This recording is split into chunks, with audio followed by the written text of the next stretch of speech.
item 8.2 at this time, discussion of the ECCL project. Mayor Asher and City Council, tonight, in response to some of the questions that came up at our meeting, I think that's 2 meetings ago, about the ECCL project budget, the school district and a representative from Swinnerton, the owner's rep, are here to give us a presentation on the project budget.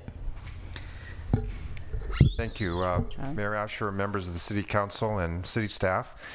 John Sugiyama, Interim Superintendent until June 30th. Good to see you again, John. It's great to be back. Yeah. Say that now, John. After a couple of weeks, it feels like I never left, actually. But there's been a lot of great things happening in the city of Emeryville and in the school district as well. So it's great to be updated on those things. Just one quick announcement. You may know that the Board of Trustees last Wednesday at their regular meeting appointed a new superintendent. He will actually be here from the 1st of June, so that there will be a smooth transition as he begins his tenure. His name is Dr. John Rubio, and he is currently Assistant Superintendent of Curriculum in the Live Oak School District, which is in Santa Cruz County, actually right next to Santa Cruz. And we were hoping that he might be able to be here this evening, so I could introduce him to you, but he had a prior commitment. So we plan to bring him to your June 3rd City Council meeting so he can be appropriately introduced to the City Council and City staff. So we'll look forward to that. This evening, I'm joined by district staff, Dave Gallagher, which I think all of you know, and Dave will be updating you on aspects of the ECCL project, and he will be joined later in the presentation by John Baker, who represents Swinnerton, which is the construction management firm that the board has entered in contract with. So without any further ado, Dave Gallagher, and he said for me to stall so he could boot up his PowerPoint presentation. Yeah, but so far I need you to stall a little bit longer. Okay, great. Oh, okay, yeah. Okay, you're Okay, off the hook. with You it. don't need to stall any longer. Okay, one click and I should be there. Okay, well, thank you so much for allowing me to represent the ECCL project to you this evening, and thank you even more for moving this early in the meeting. It was a big help to me. Thank you. I want to focus on 3 things in this presentation: schedule, budget, and the project leadership team for the ECCL. The slide in front of you is some pictures of some action that has been taking place over the last couple weeks at the site. And this is evidence that a very important part of the schedule is right on schedule. And this is the long-awaited soils remediation work. You may remember over a period of months under the oversight of the Department of Toxic Substance Control, DTSC, we were required with our consultants to literally test every square foot and depth throughout that site, looking for potential contaminants. And at the conclusion of that process, there was a 1,000-page remedial action work plan produced for DTSC's review. In our initial conversations with them about schedule, they had said that there was no way that they could conclude their work on the review and the approval of that work until probably August. And I'm pleased to report we were able to work with them and tighten up that schedule. We did get approval from them on May 8th. We had contractors ready to move, and the week of May 12th, the work began. This basically, that remedial action plan showed that there was 3 large areas that could potentially have contaminants that needed to be removed. This is the first of those 3 areas that has been completely excavated, and actually almost all of the dirt, almost 100% of it, was clean. So far so good. We're hoping to have good results all the way through, but we are preparing for a significant amount of dirt potentially having to be hauled to the Class 1 disposal sites. But we'll know the answer to all of that and how much of the dirt that we actually have to handle that way in the next several weeks. This will continue probably through the end of May and into early to mid-June. It'll be concluded. This is a schedule you've seen in the past. It was in your packet. I don't want to comment on it too much other than the sort of green shaded areas to the left are all of the major milestones that have been completed over the last 4 to 5 months, and the yellow is the work that's in progress. As I just mentioned, jumping way ahead of myself here. Apologize for that. Just mentioned the soils timeline. Of course, we got the approval on the 8th, began the work on the 12th, and hope to be completed within the next several weeks. We had a similar experience with the DSA, the Division of State Architect, in their review of the plans and the issuance of the state building permit to begin construction. Their initial position was that they needed several more months to complete that review. But like the DTSC, we were able to convince them of the importance of this project, and they responded quite cooperatively, and we were able to work with them closely, and we'll be receiving those permits next week. Good. Final approvals on the drawings. So the next line item is the negotiations that are underway now with Turner, the main construction contractor who will be building the project. They've been bidding with their subcontractors for a couple months right now. They've had some challenges with that bidding. They may need more time to make sure that they get the right prices, the right subcontractors on board who can commit to the right schedule. But they are in that process, and we hope to bring that contract along with the joint occupancy agreement to you for your review and hopefully your approval by June 3rd.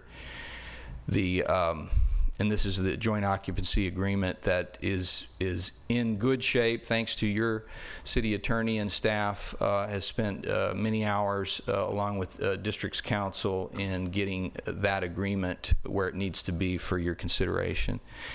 And we'll comment a little bit more on Swinnerton when I introduce them, but they are on board, the owner's rep firm. And so all of these pieces have come into play to position the project for success, and success being construction well underway this summer in hopes of finishing the first pieces, the priority pieces, the gym and the pool, and maybe even the high school by June, July of 2015, followed by the balance of the project. So that's the schedule we've been targeting. We've been trying to do all we can with these agencies like DTSC, DSA to move them along, as well as our board on April 30th authorized some pre-order of steel. Because there's such a long lead time needed to order and fabricate steel that we authorized some early order of that to start that process, so that by the time that Turner has a contract in place, they already have a jump on the schedule there. So there's some really key approvals, as I mentioned, the JOA, joint occupancy agreement, and the contract, the Turner contract. Both agreements have already been for the first reading on May 14th in front of our board, and they'll go for the final reading and approval on May 28th, followed by City Council on June 3rd. So before I move to the budget portion, are there any discussion that you want to have, any questions you have specifically on the schedule for the project?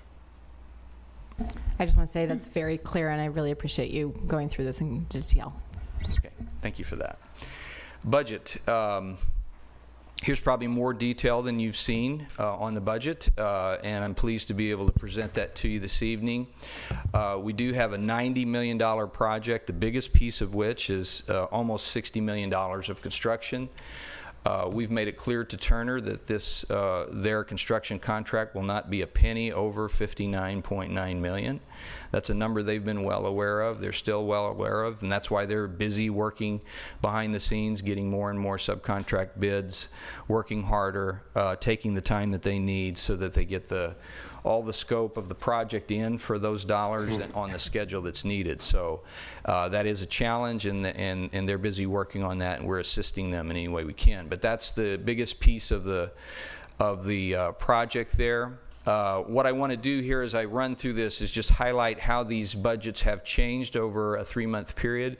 The first column you see is January 30th, followed by an April 30th look. So over a 3-month period, you see our 59.9 has not changed, nor will it. But I will like to highlight some of the other changes. As far as the leadership team that I'll comment on a little bit later when I introduce John Baker of Swinnerton, the move to not have an in-house staff manage this project with the departure of Roy Miller and his assistant 6 months ago, and to essentially contract the staff for that through the Swinnerton firm, did a couple things. It saved all of the in-house staffing costs. It also saved a variety of costs that were going out to a variety of specialty consultants that supported the contract. Swinnerton is now in a position to streamline that, and they already have. And just in that streamlining, plus the savings of the in-house staffing cost, we've improved the project budget by almost $400,000. And so I can go into that more detail with you if you'd like later, but I want to continue to comment on some of the other changes. Some of the costs that have gone up, we have had a $200,000 increase in what we think it's going to take to restore the pool to full working order with all new equipment and repairs in the pool itself.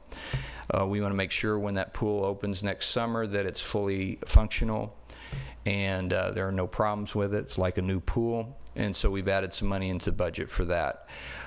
We've had a little bit of savings on public agency fees, the $65 million there, thanks to this streamlining that we did with the DTSC and their fees. And credit goes to your own staff here in the city of Emeryville for being less expensive in the fees than originally thought. So we appreciate that, appreciate their efficiency. The costs that have gone up here, the biggest single cost is the allowance that we're holding for the soils mitigation. We're hoping we don't need to use all that, but originally we had, you can see the first line item under environmental mitigation there on soils is $600,000. We were holding as a contingency before. We've upped that to $1 million.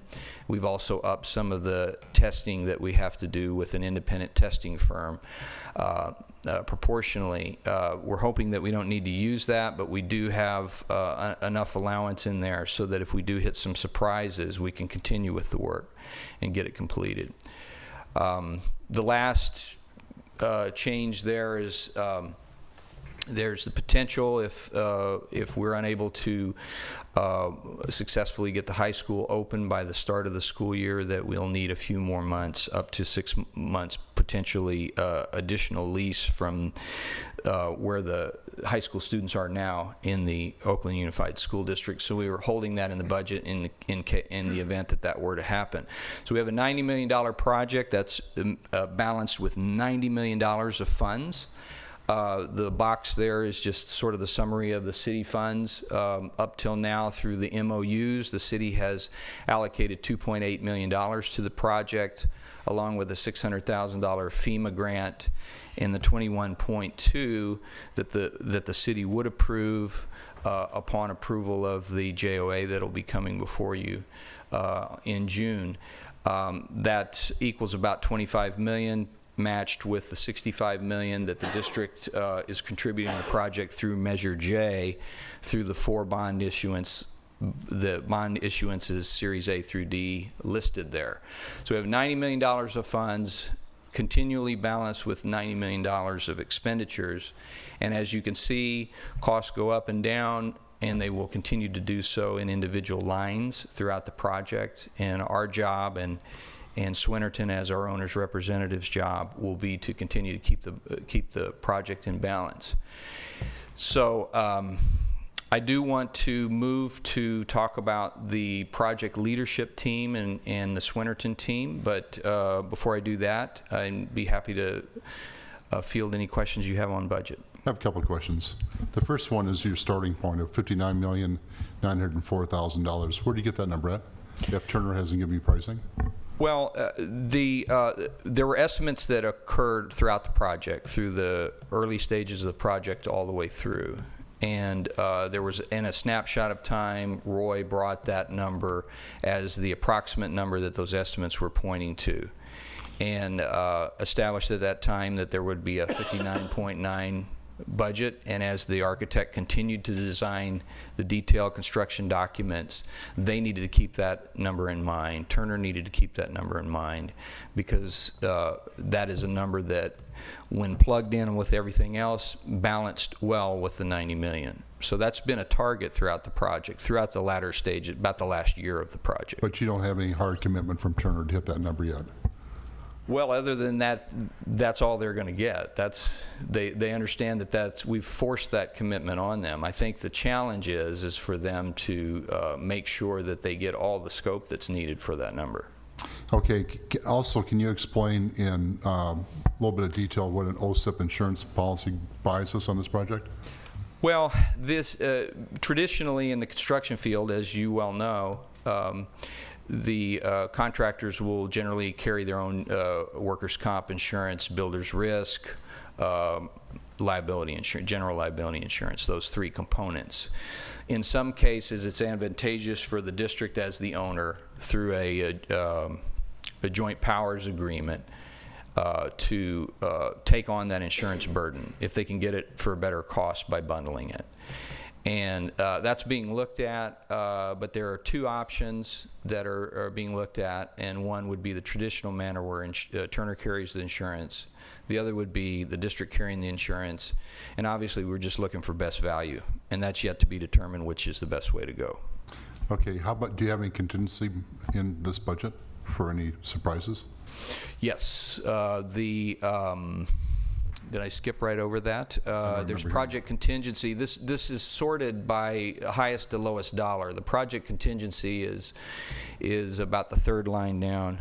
1, 2, 3, 4, fifth shaded line down. Okay. 2 million. We've upped that to 2.2 million to cover the additional pool costs. So that leaves 1.8 of uncommitted contingency. That seems really tight. Beyond the pool, it is. Well, I guess my concern is that I've yet to have a meeting where Turner's been here. So I meant, going back a number of years ago, Turner was, we were sold that Turner was our partner on this project, that we're going to be working on this project together as a team. Right. And I don't see that team member, and I've said that numerous times. I know they haven't got their pricing to you guys yet, but if they're a team player, they should be at some of these meetings, at least sitting in the back of the room saying, we're here. And I heard you made a comment about Roy's number of 59 million. Well, Roy and Turner have been meeting for a long time, so I think Turner has a little bit of that buy-in on that 59 million. Right. So I'm really concerned about the pricing on this project. So until Turner's here with a number, I'm really very cautious on this project. So. Right. When will Turner be here with the number? Well, Turner, we hope to present to you a Turner contract that you can approve on June 3rd with a 59.9 number. Not to exceed. Not to exceed. And but we won't be in a position to do that until we can guarantee that pays for everything that's been approved in the project. The project has 5 buildings, and it has a whole list of features that are spelled out in your joint occupancy agreement, and we need to deliver a project that has all of those features. So that's really where the negotiation is. It's not so much over the number; it's over confirming that everything is covered. Well, I guess my concern is we only build one of these in our lifetime. So I just want to build something we'd be proud in our lifetime that will live up to everybody's expectations and doesn't fall apart in a number of years and has high quality components and product in this project with good tradespeople. So that's my concern, because when numbers start getting tighter, things keep getting thrown out. So I want to make sure that the right things don't get thrown out of this project. Right, and that's exactly the effort we're going through right now. Okay. Any other specific questions about budget? No, I think my concerns, just to echo Kurt, is if we're still negotiating the scope, I understand that, the bulk of the money is for a school project, but I also don't want to shortchange what we're doing on the city side. And so I just want our staff to keep close attention and close focus on what's being included with the $21 million and what we're building on the city side as we negotiate the scope. This is an exhibit because the topic that you brought up, Mayor Asher, that you just mentioned is one of the most important things, is knowing exactly what we're getting. And fortunately, there's been a lot of good work on this project long before I came on board to document what the project includes. The graphic at the top is the detailed design that both city and district approved about a year ago. And it shows the 5 buildings, it shows the layout on the site. The list below it is a detailed list of features that goes into those buildings, and this is verbatim out of the joint occupancy agreement. So I can tell you that there's nobody on Turner's side or on the district side that has any plans for negotiating away any of these features. This is the project, and we have to deliver this project. And even Turner is not proposing that any of these things be compromised in any way in order to balance the budget. The types of things that are being looked at or would be looked at in the negotiation are things that do not affect the function or the features. An example would be, do we have a single-ply roof or do we have a built-up roof? Things like that there, being in the construction business, that there's a lot of different answers. There's a lot of different ways to get the same result without compromising quality. And those are the opportunities we're looking at. We have a lot of those opportunities on the table, some that Turner has brought to us, some that we've brought to Turner. We're confident that we have enough in there between that and some of the insurance negotiations that we're making. And as great a partner as Turner is, there's some compromises that they need to be able to make on their own fees. So that's another area. And so there are a number of areas. And the biggest area is they need to get better prices from their subcontractors. Because of the rush to the schedule, they went in the market with drawings that were not 100% complete. We have that now. They've been through the DSA. They'll be approved. They can go back out into the market with more complete packages and hopefully get tighter bids in some of those areas. So we have about those 4 areas to work on to pull this together. And if we're not there on June 2nd or June 3rd, we certainly will be in a point that we can commit the $59.9 and no more. And we certainly are at the point we can commit the package that's in front of you here as not being compromised. And we'll still be working out perhaps some of the other details. Well, I just want to keep going back to that team approach, because that was the whole idea, to get a quality product here with the architect, with the school district, with Turner, everybody together putting this job together and giving us high quality. So that's my expectations. Yes. Mr. Gallagher, I have the timeline, but I don't have those numbers in my packet. If you could email. I will email them, and I actually have hard copies with me now. If that would be you'd great. Like them this evening, we can give them to you, and I can email Great. both. Yeah, both. Thanks. So if it's okay, I'll move on to the leadership team. I'll introduce Swinnerton to you. Yeah, just my comment on this list is that although it lists all of the different features, obviously there's a lot of room for change, and you're saying those features are not on the table to be discussed to be changed. That's correct. Okay. And even the things that are changed will change, like whether it's a single ply roof or a built-up roof. Your staff is involved in that level. We meet with your staff weekly, from the city manager to the 3 here, and especially Cindy and Maurice are part of the project team meetings every week, and they get into that level of detail with us. I have one question just on that. We have unfortunate history in town where new construction leaks. And it's been really a problem. And we changed the city ordinance so that under new construction now, models have to be built on site and hoses sprayed with hoses and things like that.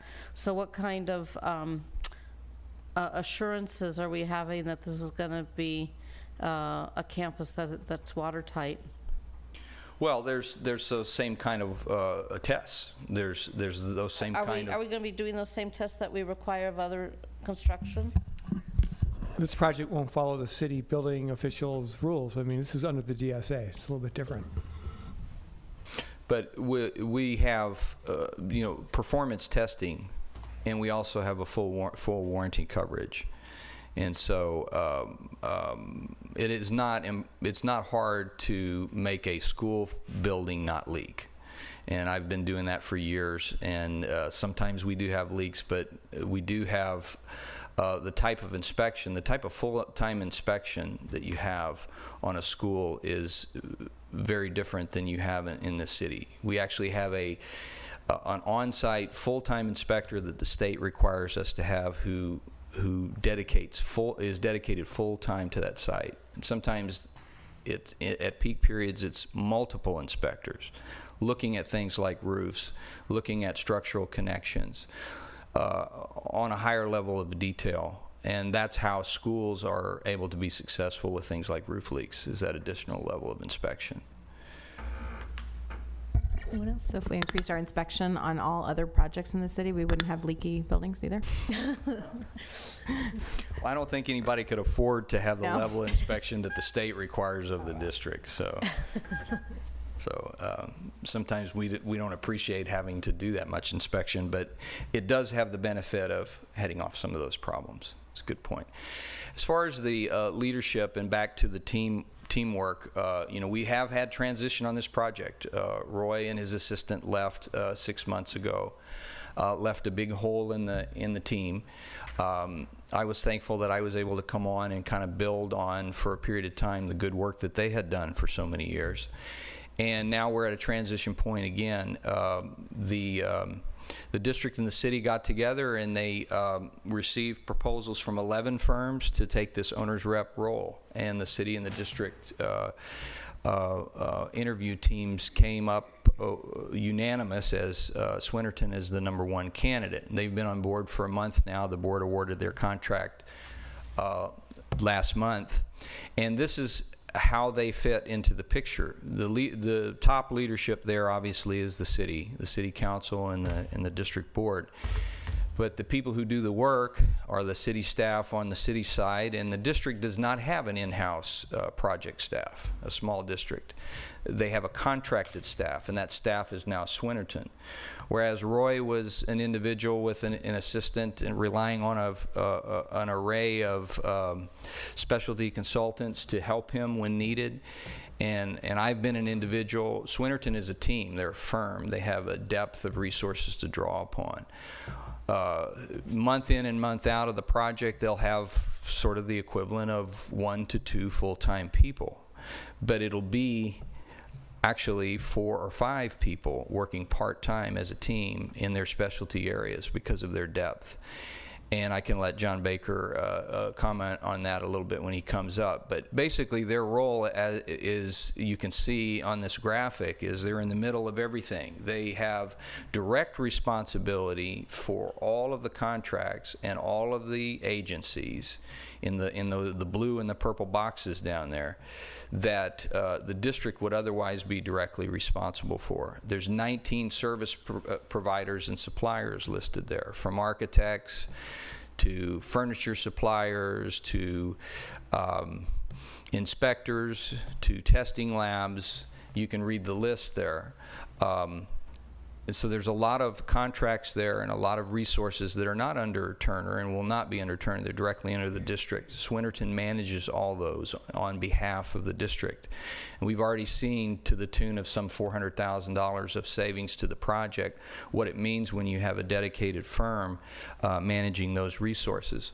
On the agency and utility side, you have all of the utilities, the gas, the electrical, the water, the sewer, the phone system and cable. You have all of these infrastructure that has to be brought in to serve the site. Those are agreements and agencies that are normally coordinated directly by the district if they have a staff. Swinnerton is doing all of this. We'll be doing all this throughout construction on the district's behalf. So in addition to their oversight of Turner, the Turner's a $60 million contract, but remember this is a $90 million project. So that other $30 million is in this blue and this purple box, and it's in the management of all these resources. And that's a big job, and they're up to the task to do it. So this is how we're structured, and I think the man of the hour is John Baker. It's probably time for you to come up, John, and you can bring your packet. This is a hard copy of what I presented tonight. Is it appropriate for us to hand that to you now? City or clerk, please. City Yeah. clerk? Okay, thank you. Yeah. So I'm going to step back and let John answer any of your questions specifically about his team and how they're organized, but thank you for the time that you've devoted to this evening. Thank you for coming. This has been very helpful.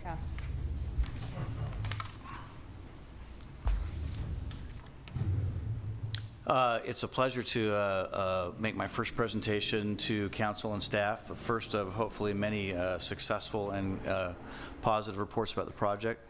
As Dave mentions, one of the things that we hope to bring to your team is a host of experts in a variety of areas, such as financial controls for public agencies, technology, cost estimating and cost control, move management, managing procurement of furniture, insurance and risk, labor compliance, and also community benefits and community outreach. So we have all the folks who specialize in all those areas, and we're very excited to work not only with the district, who we are technically contracted with, but you'll notice at the top of that, those two green boxes, I truly view our role as representing the city and district team. Both of you are the owners, and we're the owner's representative, and we represent you just as much as we do the school district. And as Dave mentioned, there are a third of the project budget is not under the management of Turner Construction, and there are, I believe, there are somewhat 30-odd different agencies and companies that we will be interfacing with. Both those having jurisdiction of the project, such as DSA and the City of Emeryville, and also the school district, but also a host of other vendors who are working on the project and have worked on the project thus far. And that you'll see those dashed red lines. That's our day-to-day, day in, day out, what we will be doing. We also view Turner as a partner. I've heard loud and clear tonight the desire of the city to have them participate with the city at council presentations, and I will do my very best endeavor to include them in that effort. It's something that we commonly do. Our contract was awarded on May 7th. We've been working diligently ever since then. I've been in the district office every day. I've met most of you, most of city staff, and been working with you already. And I'm very, very pleased with the collaborative sort of team that I see on the city side. And I will do my best. One of the things that I endeavor to do the best is build collaboration and consensus with multi-agency teams. A specialty of mine is actually is these multi-agency projects. I've done a large one for the city of Berkeley, and also I'm doing one for Alameda County that right now that they're very complex. And as I told the interview committee, I actually enjoy these complex projects for some reason. Some people think I'm crazy, but I really do enjoy the complexity and also being able to build consensus, which I think is the way to build a transparent and collaborative team. Any questions? Anyone? I don't have a question, but I have a comment. We have a lot riding on this. It's 25 million, not 21 million. And of course, we're extraordinarily interested in, as Kurt says, a quality project. We know the funding is tight, we know the money's tight, but we're looking for quality. And I hope that theme carries through. And that you understand clearly, we don't want a ramshackle building there. We want a quality building. Well, I can respond to that because everyone always talks about schedule and budget on these projects, and that seems to be the only thing that's important. But there are three parts of a Quality. successful project: quality, budget, and schedule. You bet. One of the things we have going for us is that, as mentioned, the Division of State Architect actually has really much more stringent requirements than many city and county agencies do. Like Dave mentioned, full-time inspectors on site, and also the requirements for code compliance are really much greater than many cities do have. And part of that is because schools are seen as being 50, 7,500-year buildings, and so they're more stringent for that reason. And so that alone will help really enforce the quality of the project. And we're very familiar working with the DSA and IORs on site, and having the full-time inspector as well. We'll also have a full-time presence on the site every day, along with the Turner team. Really helps that quality assurance and quality control. Thank you. Jennifer? If I can add to the quality comment, which I agree with, one of the challenges I think that we've had, partly because of the complexity of this project, is communications. And having a presentation like we're having this evening has not been the norm, but I hope that it will be going forward. And that there is clear communications not only to us as decision makers and investors in this project, but also to the public who deserve to know what's going on. Yeah, and I'd be happy to share. We've done a number of really, I think, really great communication tools we've used. My group's specialty is owner's representation for public agencies. And we've done a number of things for community college districts, cities, counties, and other agencies in terms of being able to communicate openly, clearly, transparently to the public, and providing tools for elected officials and staff in order to communicate that message further. I'd love to the opportunity to share those things with you and some of the tools we can do. Like I mentioned, we have technology folks who are very adept in current technologies and way of communicating things, and I'd love to have the opportunity perhaps to make a presentation on what we can do or work with staff to talk about some of the tools we can use to do some of the things you're talking about. Great. I guess I just have one more statement to make. I'm sorry for the statement, but this school was envisioned about 6 years ago, and one of my biggest concerns is I know construction costs keep going up, and general condition costs keep going up. So I meant the longer we wait, and those funds that we thought was enough money were developed many years ago. So that's the compression. That's my sense of urgency, is that the sooner we get started, the sooner we get done, and because I'm really concerned about the amount of contingency you have on this project. I think it's really light. So those are just my side issues. And I can assure you that those, notwithstanding all the things we've talked about, kind of what we live and breathe every day is exactly that kind of stuff, if you will. And I think all of you know that we are now entering an escalating, We are. and more competitive construction market. There's no question.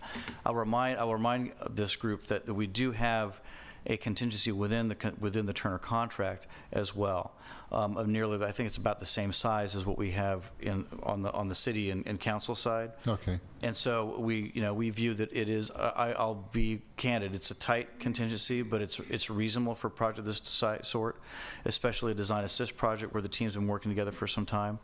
But we will manage. We'll bring our expertise. I think the best thing that we can do is bring our expertise in knowing cost and schedule control, to be there to monitor Turner and the team, and also be able to very effectively and with a great deal of resources represent the city and council in managing those costs on site. It's what we do day in and day out. But good luck on this one. Thank you. Thank you. Thank you. Public comment?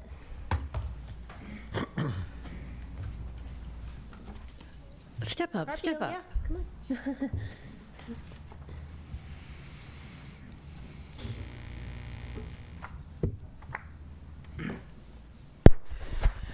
Good evening, ladies and gentlemen. My name is André Carpio. I live in Emeryville on Ocean Avenue, and I live in a house that the roof is stainless steel. And I'm looking at the construction here, and I haven't heard a single word about the use of stainless steel. Stainless steel, to give you a little history, this is the virtue of metal alloy of 19th century, and it lasts forever. It does not corrode. The name is stainless steel. And in a plumbing department, for instance, the use of stainless steel is what we use compression fitting.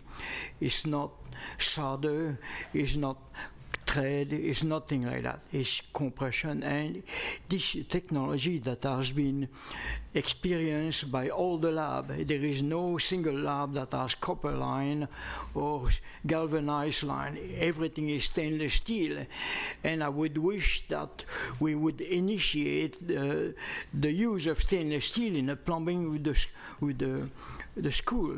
It would be a good project. I mean, when we talk about millions of dollars, since the stainless steel is reusable, we do not need to get brand new. We just need to go to the recycling place and get what we need, and it's very cheap. At $1.50 a pound, and there is plenty because labs are being wrecked as record numbers, and there is stainless steel laying all over. So I would really like to see if anything could be done and avoid the copper, because the corrosion, you know, we call about the copper green, we kill the tree with that. And so if we use the stainless steel, we will be sure that we have 100% sanitary. Use the stainless steel 316, which is the hospital grade. I wish we could do that for our kid. Thank you. Mr. Carpio, anyone else? Public comment?